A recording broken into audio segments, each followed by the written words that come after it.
So before we jump into the mechanics of Mohr's circle, I want to talk a little bit about Christian Otto Mohr.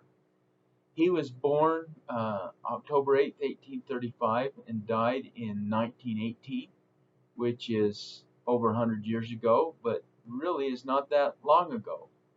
He was a German civil engineer.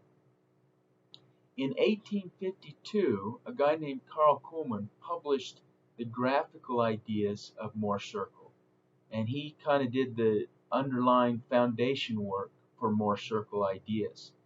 And then Mohr's circle really built on those and brought the ideas to useful methods and published that work in 1874. This page here gives a kind of a historical review of both Carl Kuhlmann and Christian Otto Mohr and what went on, and I'd encourage you to read through that. It kind of is fun to know a little bit about these guys that did such amazing things. This continues on talking about Christian Otto Mohr in detail and kind of what happened with the development of the Mohr circle. And I was teaching this class probably 10 years ago or more, and I kind of felt the feeling that, hey, I wonder if Christian Otto Mohr's temple work has been done. And I thought I ought to do it if it hadn't been done. And so I researched into that a little bit, and I found out that his temple work had not been done, and I wanted to do it. And so I was trying to find the information I needed, and I could find out a lot of information about Christian Otto Mohr, his birth date and his death date and his kids and so forth. But I could not find out any information about his wife, and I tried as hard as I could to find out information about his wife. I had a good friend that worked down in the genealogical library in Salt Lake, and I had him dig into the information for me, and he couldn't find anything. I had our ward genealogy expert, who was actually really good. She's awesome. I had her look into it, and she could not find anything. And what I needed to do was, I knew he was married, but I could not find out to whom, and I could not find out the birth and death date, which are required in order to do their temple work. And I had talked to some students in my machine design class, and I had told them about it. And then one day I got this email, and this is an email from Alex, and it says, I took a class from you a few years ago, and I remember you mentioned that you couldn't find the name of the wife of Otto Mohr. I was in Dresden a few days ago, and I found this. I hope it helps. And he sent me this picture of the tombstone of Christian Otto Mohr and his wife, Anna. And if you look carefully down here, you can peel off the birth and death dates of Anna Mohr. And so from this student, Alex, taking my ME 372 class, and just happening to be in Dresden, Germany, went to the cemetery, found the grave of Christian Otto Mohr and his wife Anna, and took a picture of that information. Guys, in my opinion, that's a small miracle, and that certainly testifies to me that Christian Otto Mohr wanted to be sealed to his wife, and that our Heavenly Father allowed that to happen. This just strengthens my testimony of temple work and genealogy work, and how important it really is. So with that, let's go ahead and move on to talking about more of the mechanics. There are two common approaches to Mohr circle and solving Mohr circle problems. The first method I call the conventional 2-phi approach, and this is the method that you are probably most familiar with. The basic steps are to plot the stress points A and B based on the given stresses in the stress element, Then we draw a straight line between those points A and B. We draw the circle. We find the center and radius of that circle. And based on the center and radius, we compute the principal stresses. And then to get the angle to the principal stresses, we compute angles and take half of the magnitude of those angles. And we can't draw the stress element on the circle because it's not oriented properly. If we go through this example, here's an example where I have a 80 magnitude stress on my X vertical face. I have 0 on the Y face, and I have a shear stress of 50. So I plot the points A, which would be given by sigma X and tau XY, which is the 80 and the 50. So I've called this positive going down. So on this face, that going down is positive. So I get 80 and 50. I come over to my Morse circle, and I come over here 80, and I go up 50, and I plot point A.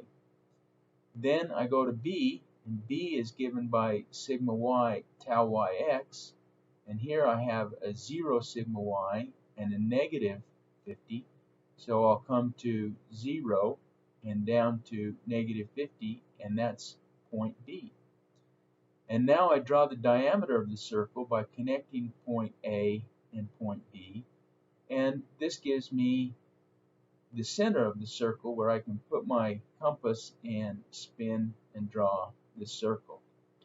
So the center of the circle C is given by the difference between the 80 and the 0 divided by 2, and I can find the length AC, which is the radius of the circle, using Pythagorean's theorem, where I take this length squared plus this length squared, square rooted, is equal to this length squared.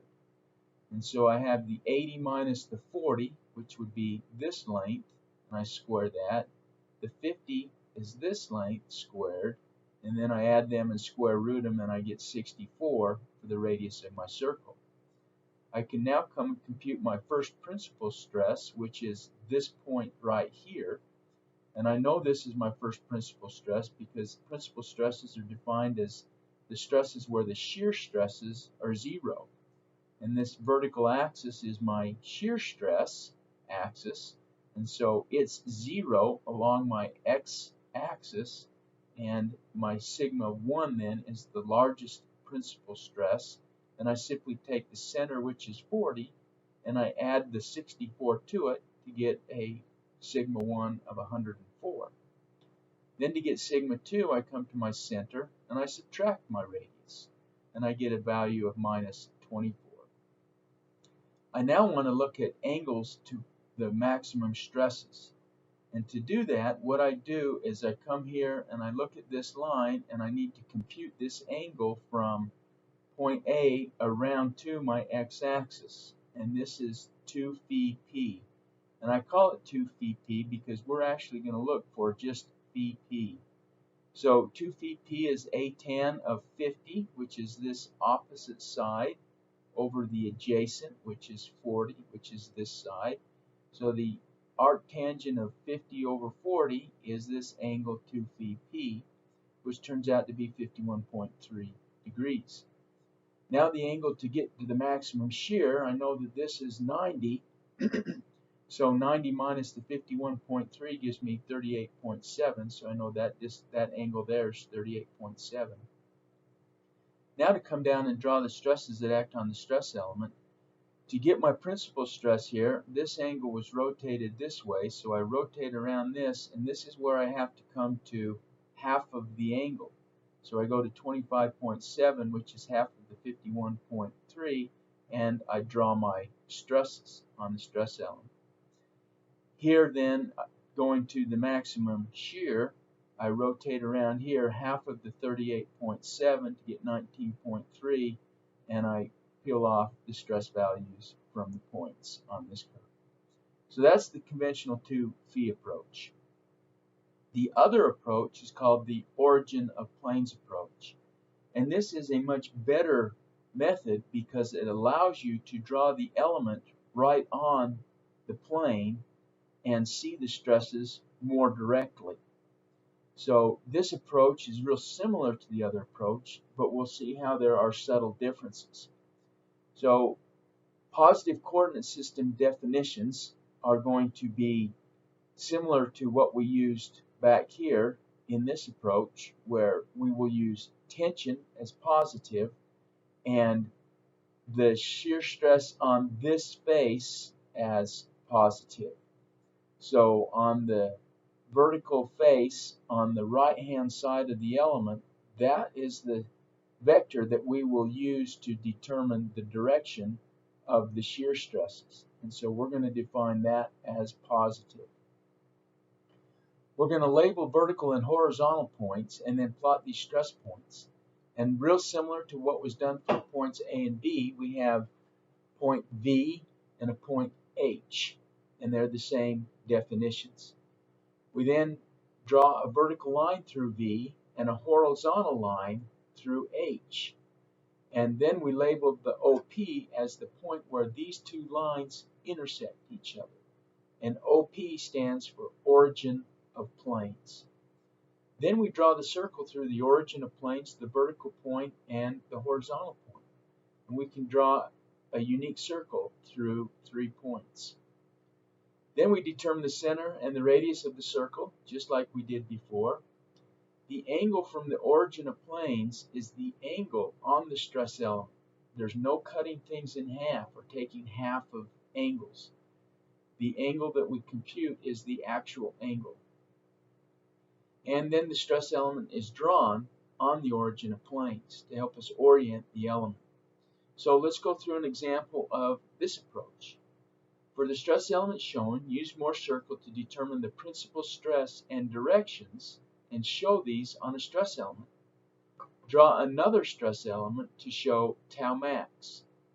Find the corresponding normal stress and label the drawing. So again, we'll use the same element as we had before. I'll have a tensile stress of 80 on the vertical face. I'll have 0 in the y direction, and I'll have a positive clockwise on the vertical direction shear stress of 50. So the first step is to write down my positive coordinate system definition. And I'm going to require that you write down this positive coordinate definition on every single problem. Okay, if you don't put this down on your homework, if you don't put it down on the exams, you won't get full credit for your Morse circle problem. Because this definition of positive is super important. Then we come in and we label our points. My vertical point is given by the stresses that act here on the vertical face. So my vertical point is given by sigma x and tau xy. My sigma x in this case is a plus 80 because it's in tension. And we defined this direction as going down on the vertical face as positive. So my tau xy is a plus 50. My horizontal point is given by sigma y comma minus tau xy. And so I'll come up here and my sigma y was 0. And I can plot the tau yx, which would be this. Now this is a minus 50 because it's going in the counterclockwise direction. And so these are what I call my vertical and my horizontal points. I'm going to come over and I'm going to draw a coordinate system. So here's my vertical axis, my shear stress axis. Here's my horizontal axis, my sigma axis, my normal stress axis. And what I do is I plot point A with the 80 and 50. So I'm going to come over here 80, go up 50, and plot point A. And because point A was my vertical point, I draw a vertical line through that point and down through the circle. Now I come to point B. And point B was given by 0 and minus 50. So I go to 0, minus 50, and point B was my horizontal line, or my horizontal point. So I draw a horizontal point going through the 0, comma, minus 50. And where these two lines intersect is what it becomes my origin of planes. And the origin of planes is a really cool thing. what it is it is the stress element that you have been given. So you can see here this red box represents this stress element exactly. So if I come here and if I look at this stress element, I can see that up in this vertical direction, I would have a normal stress that comes off of here with a horizontal direction with a magnitude of 80. And I would come over here and I would have a normal stress here that has a 0. There is no normal stress. And that's exactly the stresses that I have acting on this element. So hopefully you can see how this element here is represented exactly by this element here. So now I continue on and I have my center at 80 minus 0 divided by 2. My radius is given by the same Pythagorean theorem. I get sigma 1 and I get sigma 2. And now I compute the angle to the principal stresses. And this is different. What I want to do is I come to my origin of planes, and I know this is my first principal stress. So the angle that I want to compute is this angle alpha. And alpha will represent the angle to the principal stress. So coming down and computing alpha, I know that this distance here was 104, and this distance from here is 80. So this distance is 104 minus 80, and that's the opposite side. Now the adjacent side is this distance, which is 50. So I have 50, I take the inverse tangent of that, and I get 25.6 degrees. And that now is the angle that I would rotate my element here to get the principal stresses of 104 and minus 24.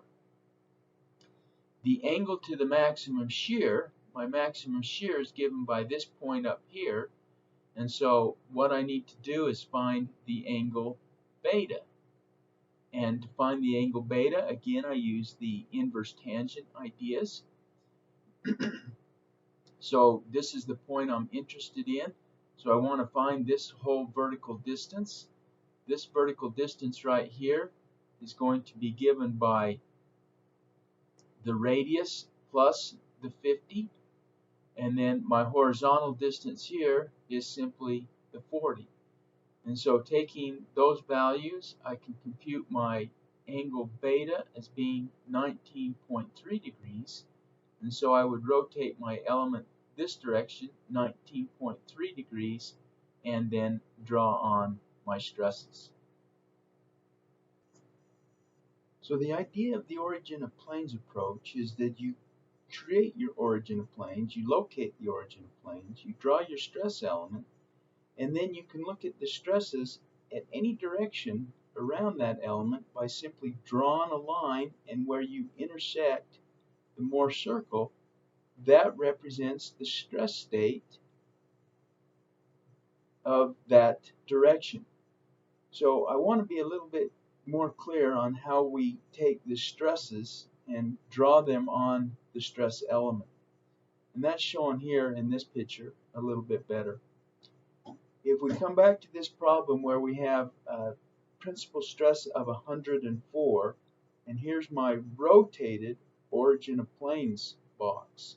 So what happens is if I come up here at this angle, I know that I have 0 shear stress, so there's no stresses along this line. The stresses are normal stresses. This is 104 normal stress, so it acts perpendicular to the line. Then I come over and I draw the line to my minimum principal stress, and that's down here at minus 24. Again, there's no shear stress, and this minus 24 means that these arrows are going normal but into the line. And now what I do is I simply take these arrows and slide them into my stress element. And these two arrows right here become these arrows here. And these two arrows here I take and I slide them down, and they become these two arrows here and here. And so that's how I draw the stresses on my stress element. Now if I take this same thing and I rotate it to the maximum shear stress, what I do is I come up to my maximum shear stress, and then I know 90 degrees away from that, or down here at the bottom, is where my other arrow or line will go. And now I know that at this point right here, I have a normal stress of 40, which is pulling on this line, and I have a shear stress that's positive, and we decided positive was clockwise, and I have a positive 64. Now coming down here where I intersect this point, the stresses at this point are given by the same normal stress of 40. So I have a normal stress here of 40, and I have a negative shear stress. This is now in a negative direction, so I have a negative 64. And now all I do is take these arrows here and slide them down to my stress element. So this 40 becomes this 40. This 64 becomes this line right here, 64. This line going up here is this line, and this line is here. Now I come over and I draw these stresses. This 40 in tension is this 40, this 40 is this 40, and then this line is this line, and this line is this line. And now you can see how you have oriented the stresses on your element, and you know the angle of rotation. So if I wanted to come to any other angle on this circle, all I would have to do is come and draw my line 90 degrees apart from that, and get the stresses that intersect or are represented by that point, transfer them down to the stress element. So hopefully you can see the power. Let's look at another example using the origin of planes approach. In this example, our stress element is given by element A, shown here. We have a tension of 5 in the x direction and a tension of 15 in the y direction, and a negative shear of 4. So my first step is to define my coordinate system, and I define positive as tension and positive as clockwise shear. Then I come and I label my points. My vertical point is given by the stresses on this vertical face right here, sigma x and tau xy. So I have a 5 that's in tension, so I have a plus 5. I have my shear stress, which is going opposite of what I have defined. Here I define positive is going down. This 4 is going up, so I have a negative 4.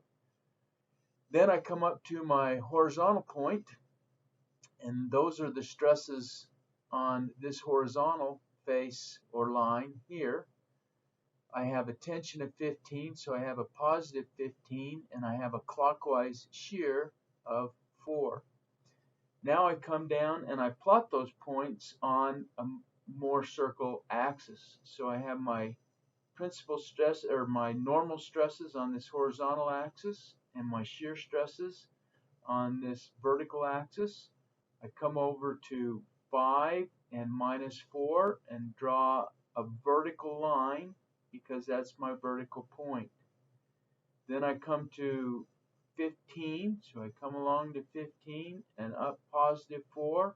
That's my horizontal point, so I draw a horizontal line. And where these two lines intersect, that becomes my origin of planes. Okay, I'm now ready to compute the center. The center is given by 15 plus 5 divided by 2, so it's 10. And I can compute the radius, as we've talked about before, using the Pythagorean theorem. Now I can compute my principal stresses by going to the center and adding the radius. So 10 plus 6.4 gives me my sigma 1. and the center, which was 10, minus my radius, which is 6.4, gives me 3.6. And if I come back to my plot, those values seem to make sense. My minimum principal stress should still be greater than 0, and it is.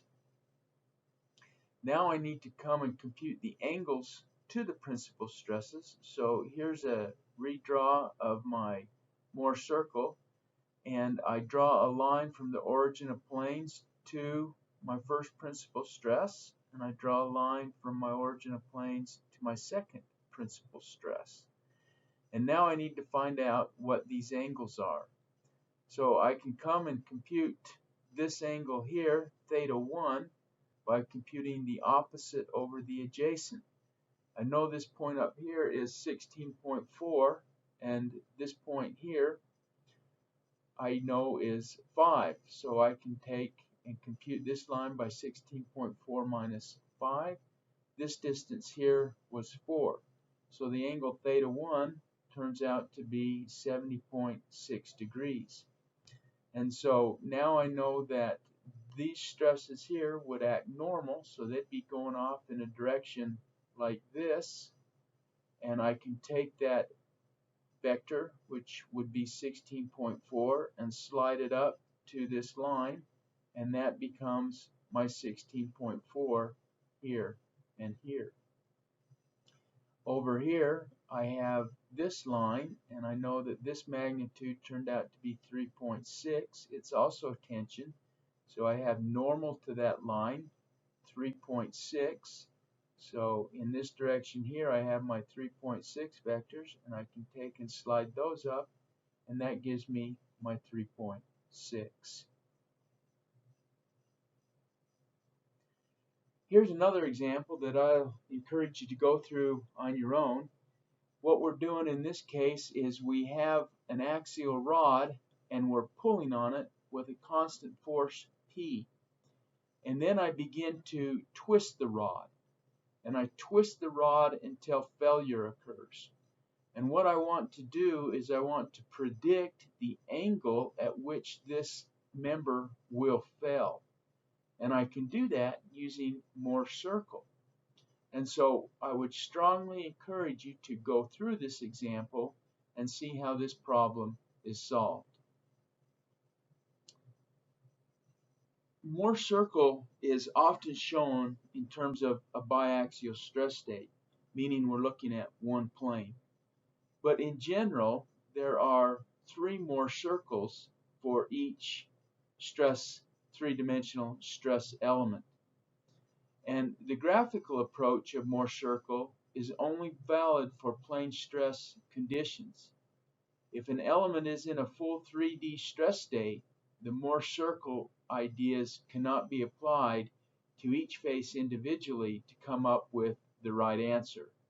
And what we have to do is a full 3D analysis, which requires the full stress tensor, as explained on the following pages. So if we have a biaxial stress state, one of the 3 principal stresses is always 0. And when this occurs, we can draw the 3 Mohr circle for the 3D system because we know that one of the principal stresses will be 0. So here, for example, I have my sigma and my tau axes. If my first principal stress is 0, then I know these other 2 principal stresses, and I can draw the 3 Mohr circles, one for each face of the stress element. Here I can see that my 0 principal stress was my minimum principal stress, and here my principal stress was my middle principal stress. When we number principal stresses in this manner, we always define the rightmost principal stress as sigma 1, the leftmost principal stress as sigma 3, and the middle principal stress as sigma 2. So be careful with that and make sure you remember that the leftmost or the rightmost principal stress is sigma 1, and the leftmost is sigma 3, and sigma 2 is in the middle. Now if we have a 3D stress state, what we actually end up getting is an eigenvalue problem. And here's my stress matrix. And what we need to do is essentially solve for the sigma that makes this singular. And the easiest way to do this is to take this into MATLAB. And in MATLAB, you can use what we call the eig command. And the eig command will compute the principal stresses down here. You can see that the principal stresses are computed, and it will also compute the direction cosines for those principal stresses. We won't do that in this class, but I'd like you to be aware of it.